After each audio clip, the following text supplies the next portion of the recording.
Hello, welcome to Mad Skills, where you learn media, art, and design skills. I'm your host, Justin, and today we're going to be learning the basics of Photoshop, how to create a brand new document, how to place images in it, and how to use the Layers panel.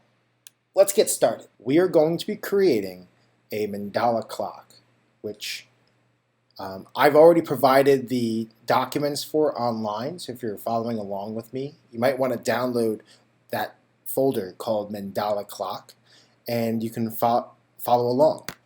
So if you just opened up Photoshop, you might have a home page that already appeared. Sometimes that can go away depending on your preferences. Now, for my preferences, or if it's ever gotten rid of it for you, you'll go to File, New, and now we're about to create a brand new document. You have the option to rename this anything you like. If you're following along with me, I'm going to suggest your last name, comma, first name, underscore, in the name of our project, which is Mandala Clock. I also suggest putting in 1,000 pixels. Please make sure it's pixels from our drop down. By default, it might be inches or centimeters, but you want to make sure it's pixels. 1,000 width, 1,000 height. And because this is eventually going to go online, we're going to do 72 pixels per inch. And our drop down right over here. When you're ready, you're going to click Create. So we have a brand new document. It's blank. It will have a background layer by default that's locked. That is white because that's the default as well. In our layers panel, you will already see one layer. And we're going to be building on top of that. So each layer that we have is going to gradually sit right on top of that background layer. Looking at this layers panel, if you ever do want to search for a layer, we have search for by and kind at the moment and all these different little icons right here. So we're going to place our first image on here. So we're going to go to File, Place, Embedded. And I'm going to choose the wood texture. This is the exact size of our document, so we're just going to click the check mark to confirm our placement on here. You'll notice in my layers panel, I have a brand new layer that appeared called wood texture. It's the name of the file that we chose, and it has a thumbnail or like a small image of what we just put in there. And it has a little icon right on top of it, which means that it is a smart object. So if I was to resize this at all, it would retain the pixels that it currently has and make sure we don't lose any information if we made this smaller. If I ever wanted to search for a specific layer, I can search by kind, and I have pixels, adjustment layers, by text, by vector image, or smart object, which is what we currently have. And I could also choose from any other of these items within their drop-down. So if I want to search for it by name, I could, for example.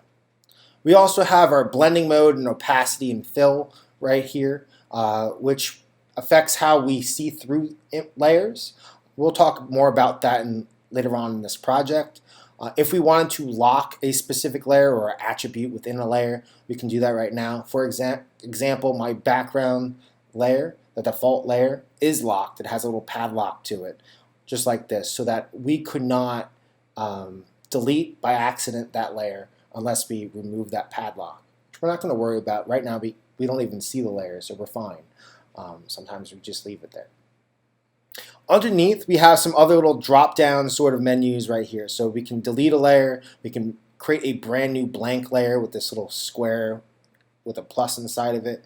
The icon has somewhat changed, so if you're using an older version, it used to kind of look like a post-it.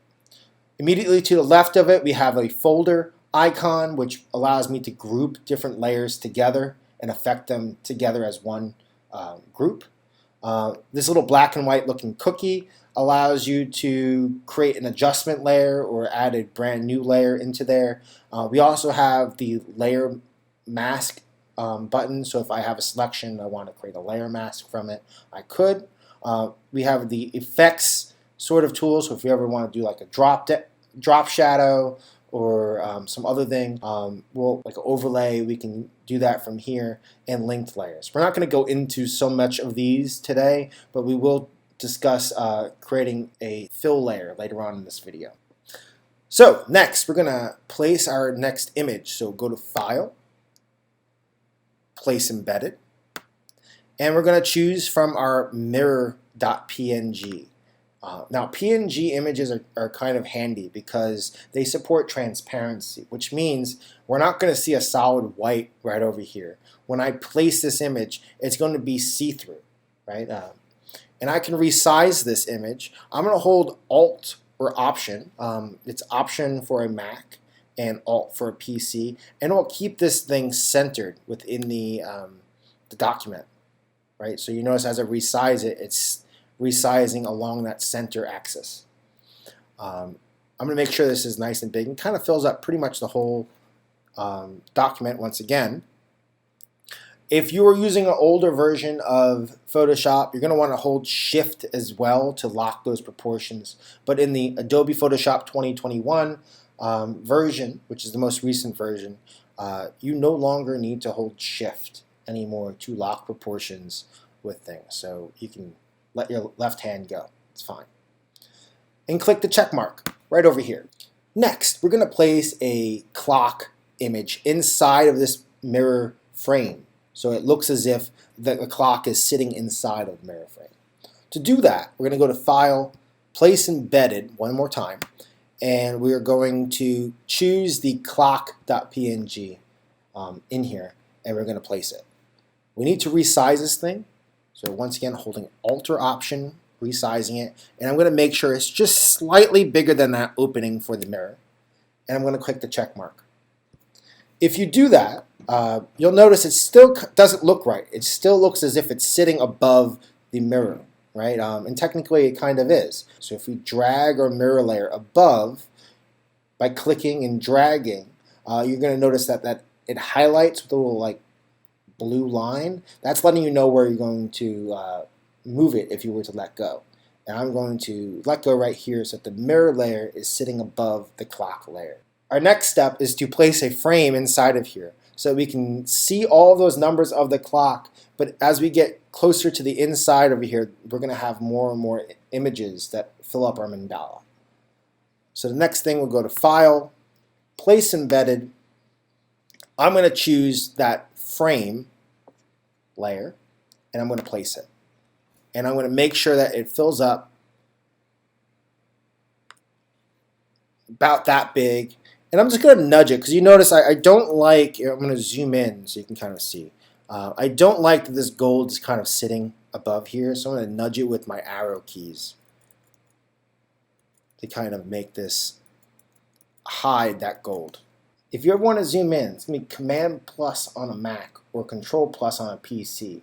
And if you ever want to zoom out, once again, it's going to be Command or Control with the minus instead. Into full screen so that the image fills up the whole document, you're going to hold Command 0. And I'm going to just make sure that this is filling up my whole screen.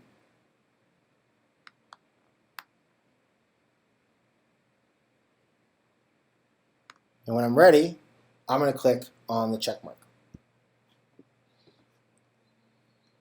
Next, I'm going to click File, Place Embedded, and I'm going to put this rose window in here. Now this rose window, if you're an architecture fan, is actually from the Cathedral of Notre Dame. So a rose window is an element that usually is in most cathedrals, and it also has this radial symmetry to it. So I'm going to kind of place this in the center, and I'm going to resize it.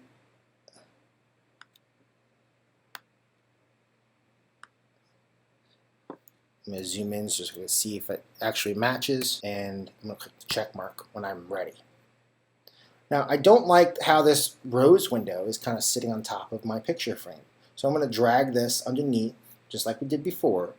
So now that the picture frame is surrounding the rose window.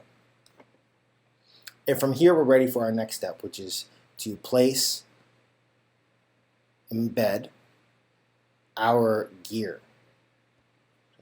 Gear2.png, and I'm going to make sure it's just nice and centered right on top of that like circular part of the rose window, and I'm going to resize this so that both openings in that inside part are about the same exact size. That way we can see all the nice intricacies of that rose window all the way around it.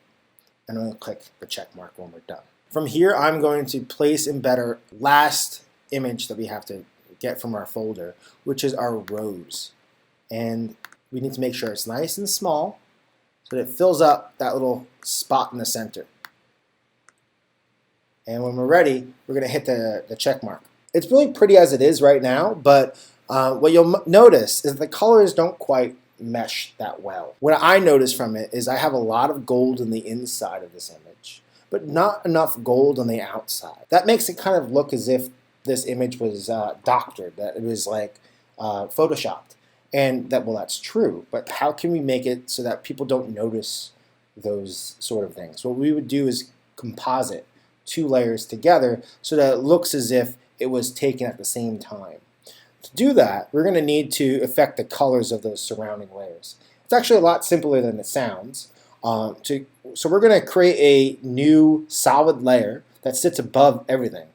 To do that, I'm going to go to my Layers panel, and I'm going to find that black and white cookie that I talked about before. And I'm going to click Solid Layer. Now from here, we have our color picker. If you're following along with our tutorial, we have a hex code, which is C6AD8A, that you're going to place inside of that little hex code.